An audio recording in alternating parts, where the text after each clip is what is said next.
আসসালামু আলাইকুম। সহিহ ইবনে হিব্বানে ৪০৩২ নম্বর হাদিসে আমাদের প্রিয় নবী করিম সাল্লাল্লাহু আলাইহি সাল্লাম একটি কথা বলেছেন যে, একজন মুসলমানের জন্য প্রশস্ত একটি বাড়ি, নেককার জীবনসঙ্গী, ভালো প্রতিবেশী এবং চলাচলের জন্য একটি বাহন। এই ৪ টি যে মুসলমানের রয়েছে, এই সাইনগুলো ওই মুসলমানের সৌভাগ্যের নিদর্শন বহন করে।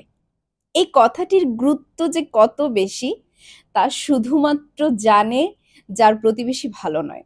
আর এখন বর্তমানে আমরা রাষ্ট্রীয়ভাবে টের পাচ্ছি যে আসলেই প্রতিবেশী ভালো না হলে তার জন্য যে কত কি সমস্যা মোকাবেলা করতে হয়। খেয়াল করে দেখবেন যে প্রতিবেশী যদি ধনী কিংবা গরিব হয় তাতে খুব একটা সমস্যা হয় না।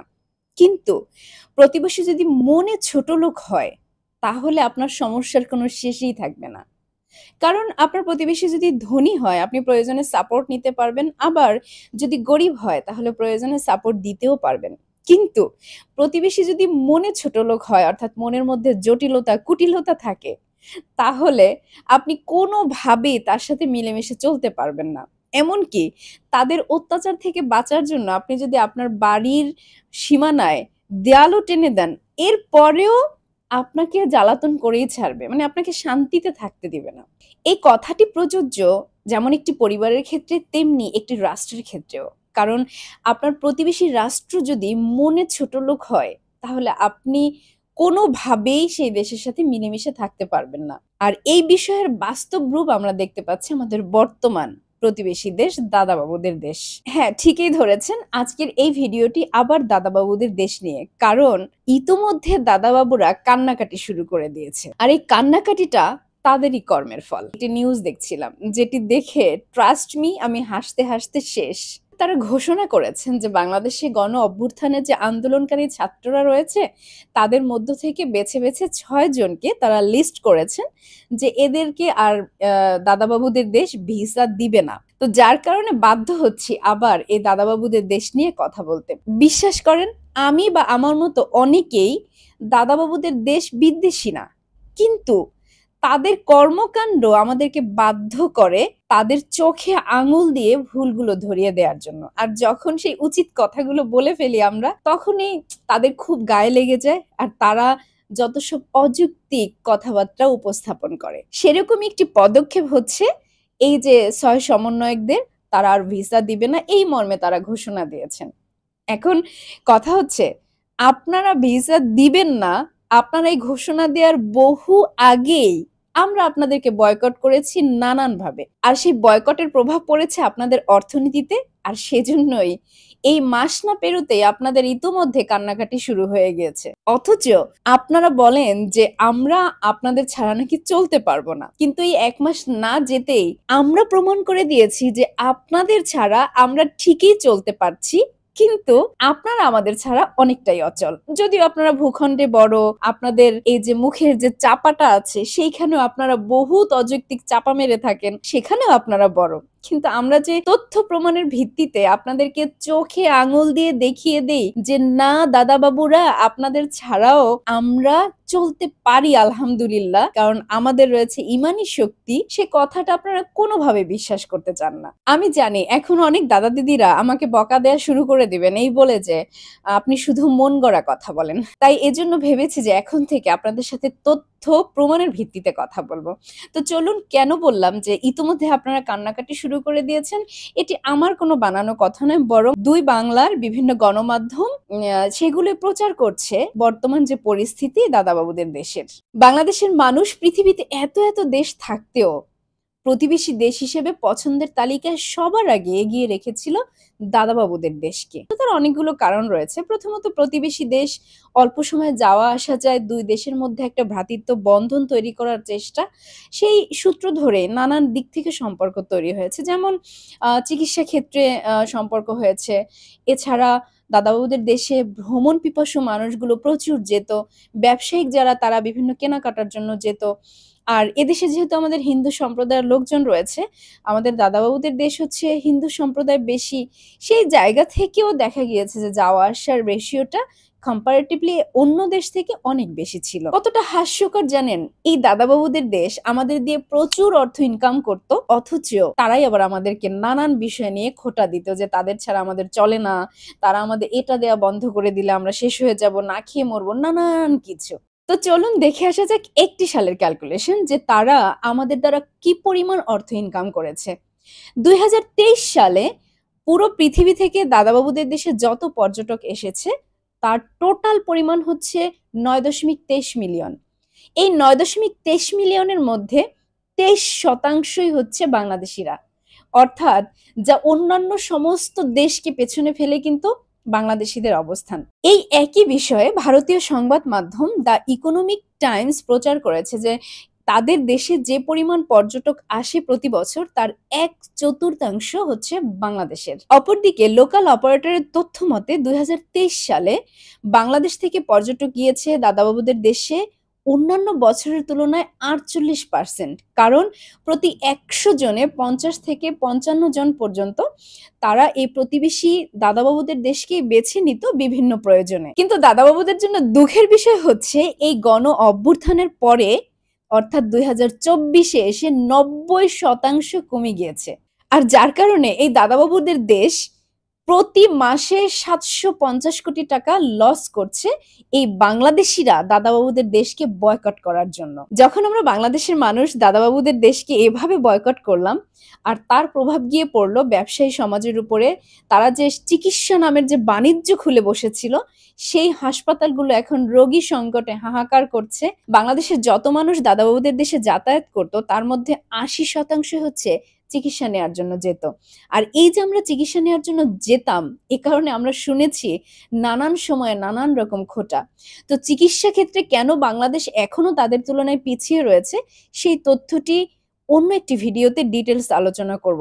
আজকে শুধু আলোচনা করব যে ব্যবসায়ীরা কতটুকু ক্ষতিগ্রস্ত হচ্ছে, তাদের কান্নাকাটি, আর অপরদিকে হচ্ছে পর্যটন খাত। বাংলা ভাষাভাষীর মানুষ হিসেবে বাংলাদেশের সাথে কলকাতার একটা অন্যরকম বন্ধুত্ব সম্পর্ক ছিল, আর যাকে বেস করে গড়ে উঠেছিল ব্যবসায়িক সম্পর্ক। যখন আমরা বয়কট করে দিলাম তখনই দেখেন ব্যবসায়িক ক্ষেত্রে সেই একটি জায়গার কথাই বলি যেখানে কলকাতায় কোটি কোটি টাকার লেনদেন হতো, সেখানে আজ কাস্টমার শূন্য। আমার মুখের কথা বিশ্বাস করার দরকার নেই, আমি স্ক্রিনে ভিডিওটি দিতে পারতাম কিন্তু কপিরাইটের সমস্যা রয়েছে, আর সে কারণে আমি ছোট্ট একটু প্রমাণ দিচ্ছি যে দাদাবাবুদের হাহাকার কতটা বেড়ে গিয়েছে বাংলাদেশিরা বয়কট করার কারণে। যেহেতু কাস্টমার নেই, যাত্রী না এলে কোথা থেকে হবে, সম্ভবত তো এফেক্ট আসবে। শুধু রেল কেন, এখানে হোটেল ব্যবসা, তারপর রেস্টুরেন্ট, যারা মানি চেঞ্জার আছে, প্রত্যেকেই এফেক্ট। ব্যবসাটাও তো কঠিন, অনেক কঠিন হয়ে গেছে, বর্তমানে চালানোর মতো পরিস্থিতি নেই।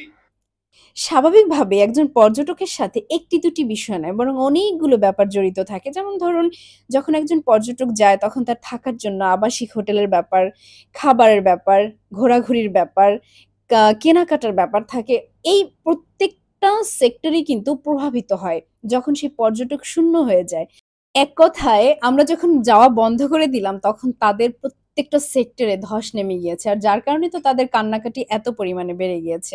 এই ভিডিওতে একজন আবার কমেন্টস করেছেন যে ভালোই হয়েছে, কলকাতায় জনসংখ্যা অনেক বেশি হয়ে গিয়েছে সুতরাং আসা বন্ধ হয়েছে, ভালো হয়েছে। ব্যাপারটা কেমন দাঁড়ালো সেই আঙ্গুর ফল টক এই গল্পের মতো, যে আমরা যখন নিজেরা নিজেদের থেকে বয়কট করলাম তারপরে এখন তারা নিজেদের সান্ত্বনা নেওয়ার জন্য বলছে যে ভালোই হয়েছে কলকাতায় জনসংখ্যা বেশি হয়ে গেছে।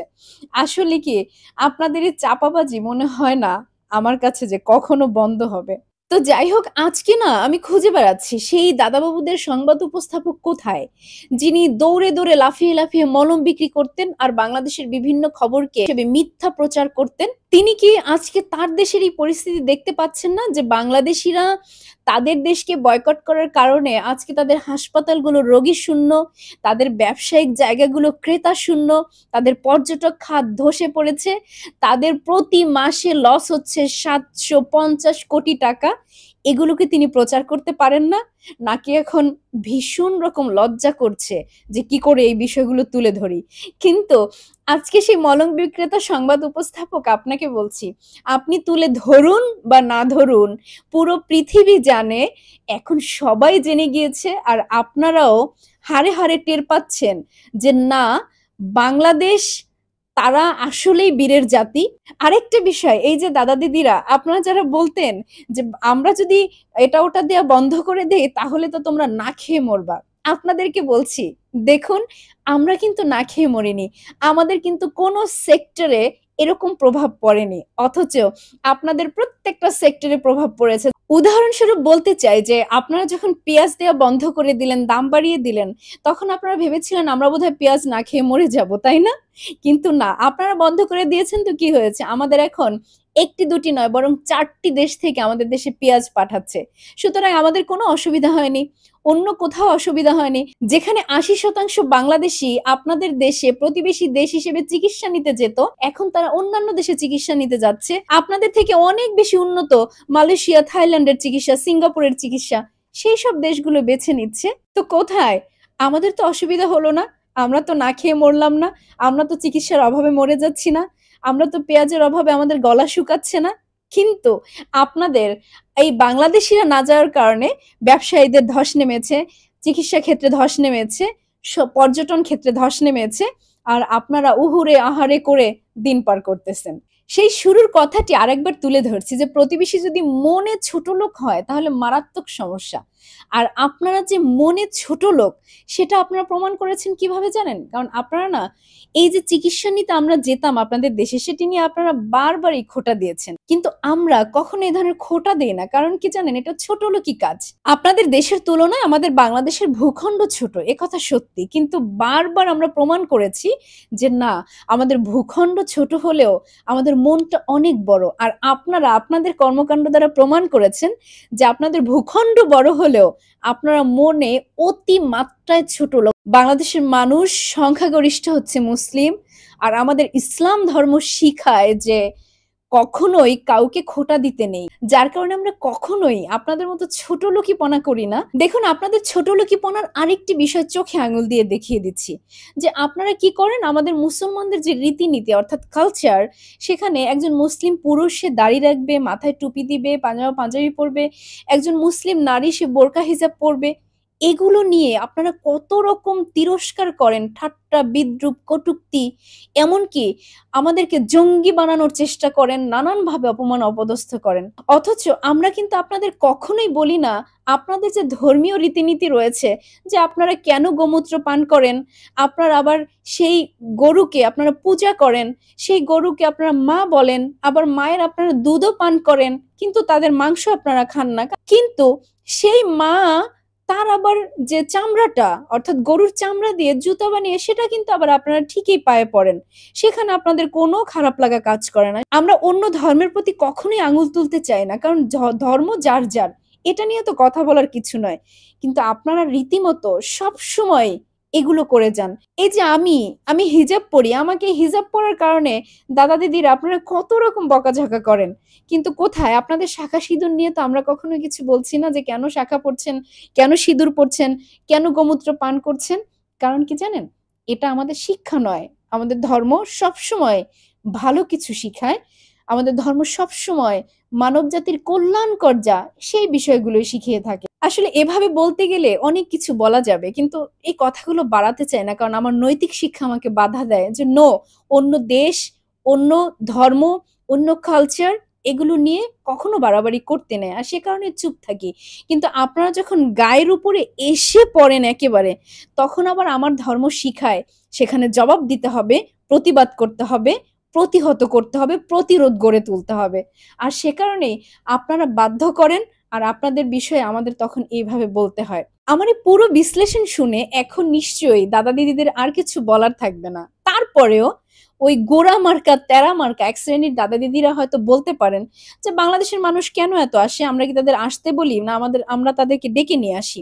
আপনাদের সেই প্রশ্নের উত্তর আমি অগ্রিম দিয়ে রাখছি। তা হচ্ছে যে ধরুন আপনার ঘরটি যেখানে রয়েছে, আপনার চারপাশে প্রতিবেশীদের ঘরও রয়েছে। এখন আপনার আপনজনের তালিকায় কারা? আপনার মামা, ফুপি, খালা, চাচা এরাই তো। কারণ তাদের সাথে রক্তের সম্পর্ক রয়েছে। এখন সেই রক্তের সম্পর্কের মানুষগুলো ততটা কাছে কি থাকতে পারে যতটা কাছে আপনার প্রতিবেশীরা থাকে? কখনোই না। কারণ আত্মীয়, রক্তের সম্পর্কের মানুষগুলো দূরে দূরেই থাকে। আর প্রতিবেশীরা সবসময় কাছাকাছি থাকে। সেটা সেই প্রতিবেশী ভালো হোক কিংবা মন্দ হোক, তাদের সাথে উঠতে হয়, বসতে হয়, খেতে হয়, সবকিছু করতে হয়। ঠিক একইভাবে একটি দেশের বেলাতেও আপনারা হচ্ছেন আমাদের প্রতিবেশী দেশ। তাই আপনারা ভালো হন কিংবা মন্দ হন, আপনাদের সাথে কারণে অকারণে আমাদের চলতে হয়, বলতে হয়, আপনাদের সাথে সম্পর্ক তৈরি করতে হয়, সৌহার্দ্যপূর্ণ আচরণ করতে হয়। কিন্তু আমরা যখন সেই ভালো আচরণগুলো করে থাকি, সেটাকে যখন আপনারা দুর্বলতা হিসেবে নিয়ে থাকেন, তখন আপনাদের বয়কট করা ছাড়া আমাদের আর কোনো পথ খোলা থাকে না। যেমনটা হয় প্রতিবেশী যদি ছোট লোক হয়, তাদের বাড়ির সাথে আমরা দেয়াল দিয়ে দেই, অর্থাৎ তাদের সাথে যোগাযোগ বিচ্ছিন্ন করে দেই। আর যে কারণে বাংলাদেশের মানুষ বিগত বছরগুলোতেও বুঝতে পেরেছিল যে আপনারা প্রতিবেশী হিসেবে ভালো প্রতিবেশী নয়, বরং আপনারা হচ্ছেন মুখোশধারী বন্ধু। আপনাদের দ্বারা আমাদের কখনোই উপকার হয় না ক্ষতি ছাড়া। তারপরে আমরা আপনাদের বয়কট করতে পারিনি। কেন জানেন? কারণ আমাদের যে পুতুল সরকার ছিল, সে ছিল আপনাদের দেশের সরকারের দ্বারা নিয়ন্ত্রিত একটা পুতুল সরকার। আর যে কারণে আমরা জিম্মি ছিলাম, আমরা বলতে পারিনি, আপনাদের চাইলেও বয়কট করতে পারিনি। আপনাদের সবকিছু, আপনাদের শোষণ, নির্যাতন এগুলো আমাদের সহ্য করতে হয়েছে। কিন্তু এখন সময় এসেছে আমাদের ঘুরে দাঁড়ানোর। আর সে কারণে আপনাদের আমরা বয়কট করে দিয়েছি। মনে রাখবেন বাংলাদেশ কিন্তু একটা সোনার দেশ। বাংলাদেশ কিন্তু প্রাকৃতিক সম্পদে ভরপুর। শুধুমাত্র আমরা একজন দেশপ্রেমিক নেতা পাইনি, যার কারণে আমরা এতটুকু পিছিয়ে। সর্বশেষ দাদাবাবুদের দেশের দিদি এবং দাদাদেরকে বলছি, প্লিজ আপনারা এভাবে আর মুখোশধারী বন্ধুরূপে আমাদের কাছে আসবেন না। বরং যদি পারেন মন থেকে প্রতিবেশী দেশকে ভালোবাসুন, প্রতিবেশী দেশের মানুষকে সত্যিকারের ভালোবাসার বন্ধনে আবদ্ধ করার চেষ্টা করুন। তাহলে দেখবেন যে আমরা সবাই মিলে অনেক অনেক ভালো থাকবো। তখন আপনাদের এই কুকর্মগুলোকে আমাদের আর তুলে ধরতে হবে না, সম্পর্কের অবনতি হবে না, বরং দুটো দেশের মধ্যে সত্যিকার অর্থে একটি বন্ধুত্বপূর্ণ সম্পর্ক গড়ে তোলা সম্ভব। তো আপনারাও চেষ্টা করুন আপনাদেরকে শুধরে নেয়ার, আর আমরাও চেষ্টা করব বন্ধুত্বের হাতটাকে আবার বাড়িয়ে দেওয়ার। কিন্তু যতক্ষণ না পর্যন্ত আপনারা আপনাদেরকে শুধরে না নিচ্ছেন, ততক্ষণ পর্যন্ত আমরা এভাবেই রুখে দাঁড়াবো, এভাবেই আপনাদের অপকর্মগুলো তুলে ধরবো, এভাবেই পুরো পৃথিবীর কাছে পরিচয় করিয়ে দিব যে আপনাদের মুখ এবং মুখোশের আড়ালে কি লুকিয়ে আছে, কতটা ভয়ঙ্কর নোংরা মনোভাব আপনারা লুকিয়ে রাখেন। সুতরাং শেষ কথা আবারও বলছি, মনে রাখবেন ভালো করে যে বাংলাদেশ বীরের জাতি, বাংলাদেশ লড়াই করে স্বাধীনতা এনেছে। আর তারা কোনো কিছুকে ভয় করে না একমাত্র আল্লাহ ছাড়া। তারা ইমানি শক্তিতে লড়াই করে। তাই যত রকম চক্রান্ত, ধিক্কার, অপমান, অসম্মানজনক আচরণই আপনারা করেন না কেন, আপনারা কখনোই সফলকাম হবেন না। সাময়িক অসুবিধায় ফেললেও ইনশাআল্লাহ শেষ জয় আমাদের হবেই হবে, তাতে কোনো সন্দেহ নেই। তো আল্লাহ আমাদের সবাইকে অনেক অনেক বেশি ভালো রাখুক, এই পরাশক্তি শত্রু দেশের সমস্ত রকম চক্রান্ত থেকে আমাদের হেফাজতে রাখুক, সেই কামনায় আজকের মতো এখানেই বিদায় নিচ্ছি। আল্লাহ হাফেজ, আসসালামু আলাইকুম।